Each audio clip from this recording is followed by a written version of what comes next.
Oke, baik. Sebelumnya, selamat datang Bu Agni sudah menyediakan waktunya untuk melihat hasil presentasi saya sebagai pemenuhan tugas dari ujian tengah semester mata kuliah bisnis digital. Sebelumnya, perkenalkan nama saya Tiffany Putri Aurelia dengan NIM 142240273 dari kelas EAG. Nah, di sini saya memilih study case yang pertama yakni adalah e-buy. Nah, ini sudah saya kembangkan menjadi judul yang baru, yakni adalah e-buy, raksasa bisnis di era digital. Nah, tapi untuk sebelumnya, mohon maaf Ibu jika video saya terkesan seperti terpotong-potong, sebab saya karena adanya keterbatasan pada media yang saya gunakan akan error jika menggunakan video dalam satu waktu. Jadi saya merekam hanya dalam per satu slide yang nanti sudah saya gabung-gabungkan. Nah, di sini saya karena di modul adanya 9 poin, di sini saya meringkasnya menjadi 7 poin sebab menurut saya adanya double informasi jadi akan lebih enak dilihat dan lebih enak dibaca jika sudah diringkas seperti itu. Nah, sebelum untuk lanjut ke pemaparan materi, di sini saya tampilkan flyer atau poster yang sudah saya buat. Di sini saya menggunakan basic warna ungu dan di sini sudah saya desain sedemikian rupa agar tetap berkesinambungan seperti topik yang akan kita bahas nantinya. Nah, di sini tak kalah lagi karena saya sudah mencantumkan adanya kode QR yang nanti jika para penonton itu akan melakukan scan pada kode QR tersebut akan membawa mereka kepada platform eBay yang atau seperti sudah saya tampilkan di laptop dengan tampilan seperti itu. Oke, next untuk kita akan membahas pada topik yang pertama. Oke, jadi di sini slide pertama adalah gambaran tentang eBay. Jadi eBay sendiri adalah suatu perusahaan yang didirikan oleh Pierre Omidyar, yakni seorang insinyur perangkat lunak kelahiran Prancis yang tinggal di California. Nah, ia ini menciptakan situs ini saat masih bekerja di perusahaan lain. Nah, lalu ia meluncurkan pada hari Senin 4 September tahun 1995 dengan nama awalnya ini bukanlah eBay, namun adalah Auction Web. Nah, menurut cerita yang beredar, pada 24 jam pertama peluncurannya, web ini tuh sudah menarik 100 pelanggan pertama. Nah, namun kemudian situs ini diubah menjadi eBay pada tahun 1997. Nah, lalu pada tahun 2012 lalu, eBay ini memiliki 112 juta pengguna aktif di seluruh dunia, yaitu pengguna yang pernah menawar, membeli, ataupun menjual barang dalam 12 bulan terakhir dengan data yang dilakukan studi ini yakni pada 2012 lalu. Nah, total nilai transaksi yang terjadi itu adalah bisa mencapai 60 miliar dolar Amerika Serikat atau setara dengan 2.000 dolar setiap detiknya. Nah, jadi total pendapatan eBay adalah sekitar 8,7 miliar dolar Amerika Serikat. Nah, untuk slide selanjutnya yakni kita akan membahas tentang misi dan 3 bisnis utama yang dimiliki oleh eBay. Nah, jadi misi eBay itu tuh awalnya dia tuh menjadi pelopor komunitas global yang dibangun atas perdagangan, kepercayaan, dan juga peluang. Nah, namun misi-misi tadi dipecah menjadi 3 bisnis utama yang telah dikembangkan oleh eBay. Yang pertama yakni adalah marketplace eBay. Ini adalah merupakan komoditi utama yakni menyumbang sekitar 50% dari pendapatan bersih pada tahun 2012. Nah, tapi awalnya ini tuh berbasis lelang namun kini 66% berasal dari format harga tetap. Nah, di marketplace eBay ini mencakup seperti shopping.com, lalu StubHub, serta eBay ini juga mengembangkan kategori vertikal seperti fashion, motors, dan elektronik. Nah, pada akhir 2012, pengguna yang 112 juta tadi sudah transaksi mobile hampir sebanyak 13 miliar dolar Amerika Serikat. Nah, yang kedua yakni adalah PayPal. pasti semua orang tahu apa itu PayPal. Nah, jadi PayPal ini berkontribusi untuk eBay sekitar 43% dari pendapatan bersih pada tahun 2012. PayPal sendiri ini merupakan perusahaan yang diakuisisi oleh eBay pada tahun 2003 dengan misi menciptakan standar global untuk pembayaran online digunakan. Nah, lalu PayPal ini digunakan luas di eBay maupun situs di e-commerce lainnya. Untuk bisnis yang ketiga, yang terakhir yakni adalah GSI Commerce atau nanti ini menyumbang 7% dari pendapatan bersih pada tahun 2012. Nah, GSI Commerce ini diakuisisi oleh eBay pada tahun 2011. Dia itu menyediakan layanan e-commerce dan pemasaran digital untuk perusahaan besar di berbagai sektor, berbagai dari produk konsumen yang ada. Nah, untuk next, kita akan membahas tentang model pendapatan eBay. Jika sebelumnya adalah 3 bisnis utama eBay, yang kini adalah model pendapatan eBay. Bagaimana eBay itu mengelola pendapatannya atau eBay itu mendapatkan pendapatannya itu bagaimana sih? Nah, jadi sebagian besar pendapatan eBay berasal dari biaya pencantuman dan komisi-komisi atas penjualan yang berhasil dilakukan melalui berbagai platform-platform yang sudah dikembangkan oleh eBay sendiri. Nah, jika pembeli itu menggunakan PayPal, akan dikenakan komisi tambahan. Karena infrastruktur yang sudah dibangun oleh eBay itu memiliki biaya tambahan per transaksi yang namun sangat kecil sehingga margin keuntungannya itu tinggi yang didapatkan oleh eBay.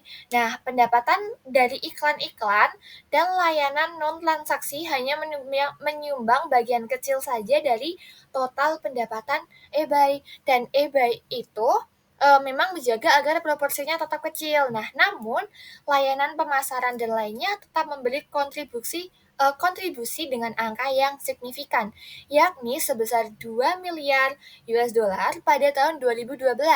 Nah, tapi selain itu eBay pernah mengakuisisi Skype atau itu tuh adalah aplikasi yang menghubungkan antara manusia dengan manusia satu lainnya pada tahun 2005 dan menjualnya lagi pada tahun 2009, tetapi masih mempertahankan dengan total nilai sebesar saham 30%.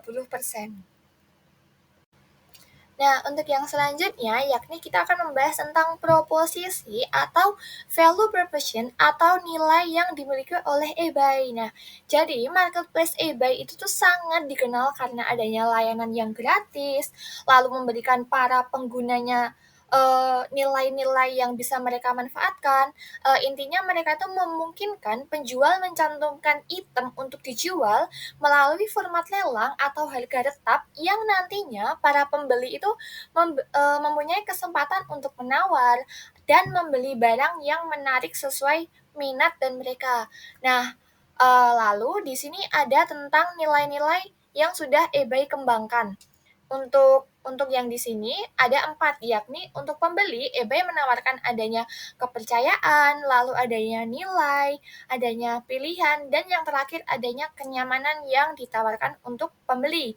Nah, selain itu, jika untuk penjual, eBay itu menawarkan adanya akses kemudahan untuk mengakses ke pasar global. Yang kedua, yakni adalah pemasaran dan distribusi yang sangat efisien yang ditawarkan oleh eBay untuk ke para penjual. Nah, yang ketiga, yang terakhir adalah kesempatan untuk meningkatkan penjualan-penjualan mereka.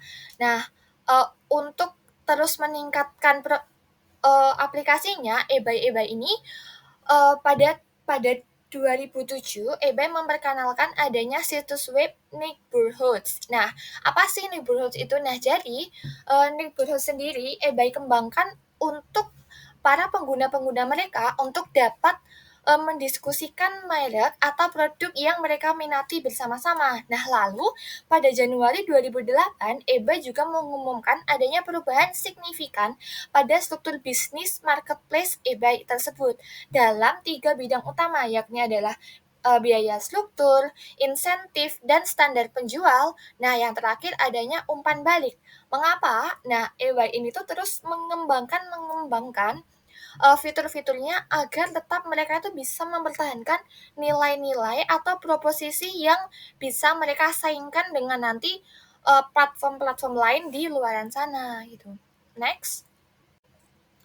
Nah, untuk poin yang kelima, yakni kita akan membahas tentang faktor risiko yang mungkin eBay akan hadapi. Nah, faktor utama risiko yang akan mereka hadapi yakni adalah penipuan. Mengapa sih? Penipuan itu merupakan risiko signifikan bagi eBay. Meskipun hanya terjadi sekitar 1 dari 10.000 transaksi, namun karena volume transaksi yang sangat besar, hal ini tuh menjadikan perhatian serius yang harus segera diperhatikan oleh eBay. Nah, untuk mengatasi resiko penipuan tersebut, eBay ini tuh mengembangkan adanya program, yakni program kepercayaan dan keamanan yang mencakup volume umpan balik, halaman profil pengguna, serta sistem peringkat seperti status top seller yang diperkenalkan pada tahun 2010 untuk meningkatkan pengalaman pembeli maupun user lainnya.